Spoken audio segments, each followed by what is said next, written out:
Hey, what's up guys, your boy Joseph back with another video. How are we doing today, Slam Squad? Now in this video I'll be counting down some of the most versatile, some of the most brawlers you need to max out if you want to be pushing up higher in rank. Some of these brawlers are very overlooked, some of these brawlers are meta brawlers, but these are some versatile brawlers where you can play in a variety of different situations, a variety of different certain modes, and they excel well in ranked, and I believe they should be very picked more often. Let's hop straight into it. Hopping straight into our first brawler. This is not from worst to best, this is just a category of a certain amount of brawlers, but we have Belle. Now Belle is very versatile. You know, she could be played in a lot of different modes. You know, she could excel in a lot of different ways. You know, you could play her in gem grab, bounty, knockout, hot zone. Like, there's just so much ways you could play a brawler like Belle.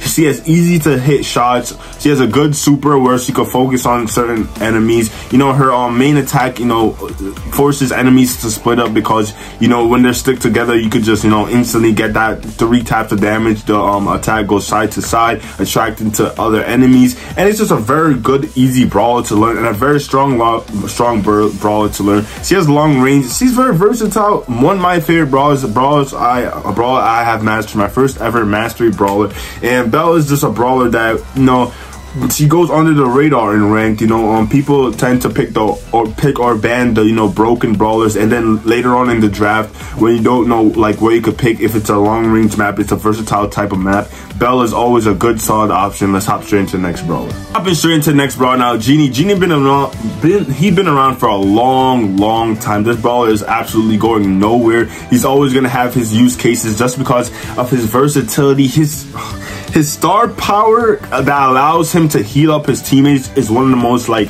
it used to be one of the best. Now I feel like it's one of the most underrated because you can still play the Genie a lot of scenarios just because that constant healing of like 400 or 500, like 400 or 500 health every like second of hit points, just rapidly increasing, you know, helping your teammates out. He has one of the best supers of all time that could change the game in very important modes like gem grab, like bounty, like knockout, where it's very important to get kills.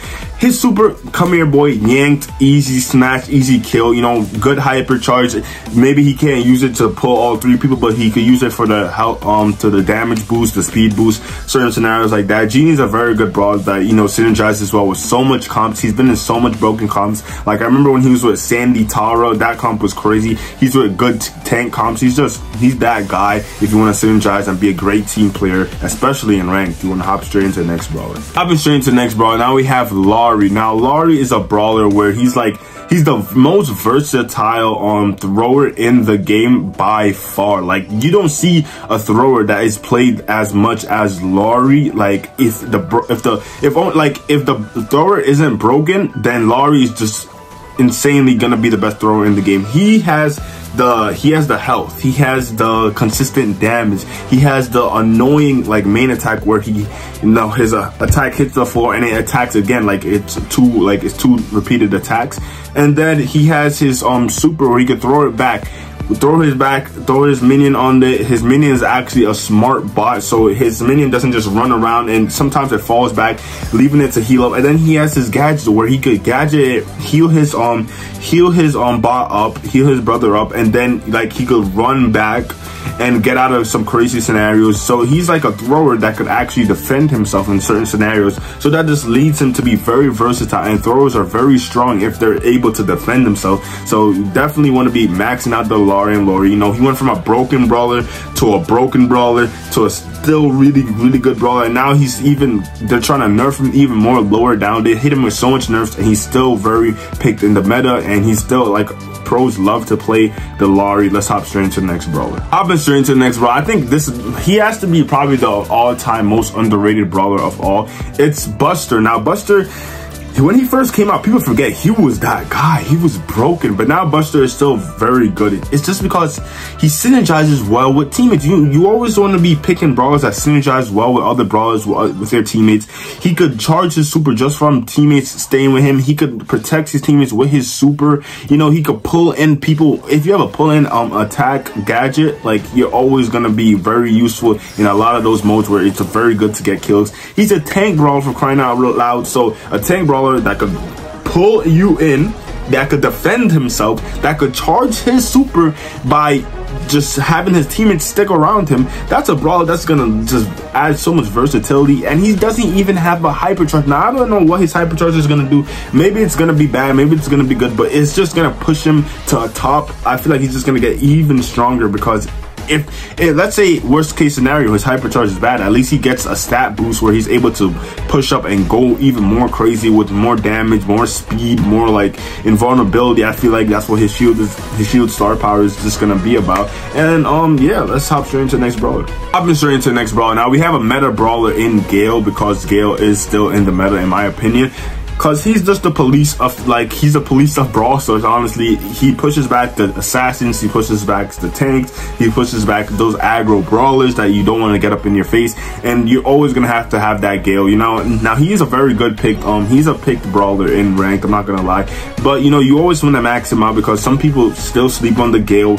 Very good gadget, very good super, very good main attack, very good star powers. He just has so much intricate stuff about his build that makes him such a unique brawler, such a shutdown brawler. And then with the hypercharge they gave him, even though they nerfed it, still a really good hypercharge. You really want to be pushing up and playing that Gale, especially in ranked, just to like shut down, because a lot of people go like in the lower class of ranked, they go just aggro brawlers who try to get kills, try to over push, and then you can really punish them with that Gale pick. Let's hop straight into the next brawler. Next up we have Amber. Now Amber's a brawler that you definitely want to be picking her, not as a first pick because she's not that good of a brawler, but definitely as the draft, you know, continues and it goes later down, she definitely becomes a much more solid brawler, especially like in the hot zone gem grab type of meta. In Brawl Ball, if it's a very bushy map, you want to open up the, you know, scenery, you want to see where you're actually going. Amber is that woman that you need in your life. I'm not gonna lie, she just could run you down with amazing damage. She could take up such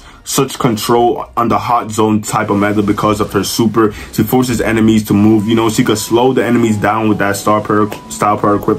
She has a gadget where if you use it right, you can do 6k if someone tries to jump on you, or you could just get them out of a certain position, like across from a wall. You could just pop it and they're forced to move back. So Amber is very versatile, very strong, very has her very much variety of use cases.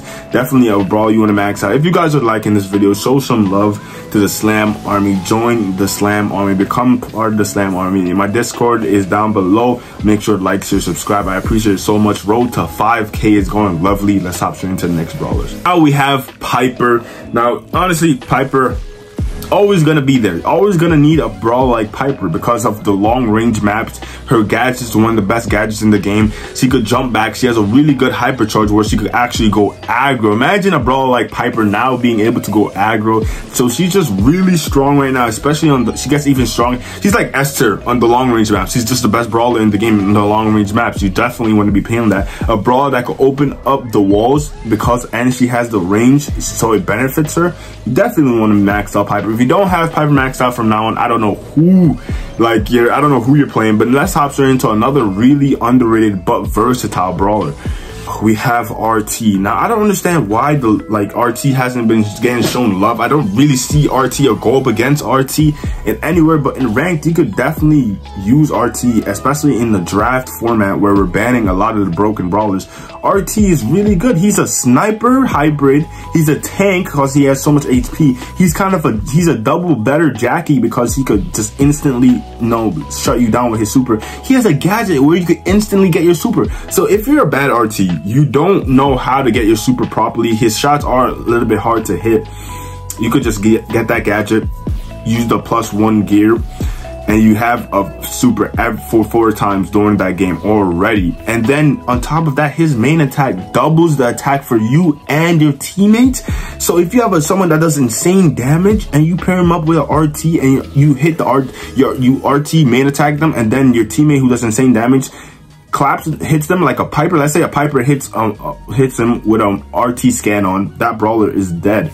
So I don't know why people, I don't know if it's like ego play or why people are not playing this brawler, picking this brawler. RT is definitely a brawler you want to pick up because he could just lead for so much insane damage potential, so much insane potential of people forgetting that he could really just shut you down when you get jumped on. Aggressive brawlers can't really jump on you, so you're good in that scenario. You could go up against, you could go toe to toe with sniper brawlers. The only thing I'll say is that he's like he gets countered by throwers, and then you could just have someone on your team who's an aggro brawler, and then you guys win the game like that. I mean, you guys need to start learning and picking up these brawlers, because these brawlers are versatile, these brawlers are underrated, these brawlers are strong. Okay, so that's it for the video. Make sure to like, share, subscribe. If you guys like it, just show some love. I appreciate it so much. I'm gonna be one of the best Brawl Stars YouTubers to ever touch like YouTube, honestly. But yeah, that's the video. Joe Slam is out.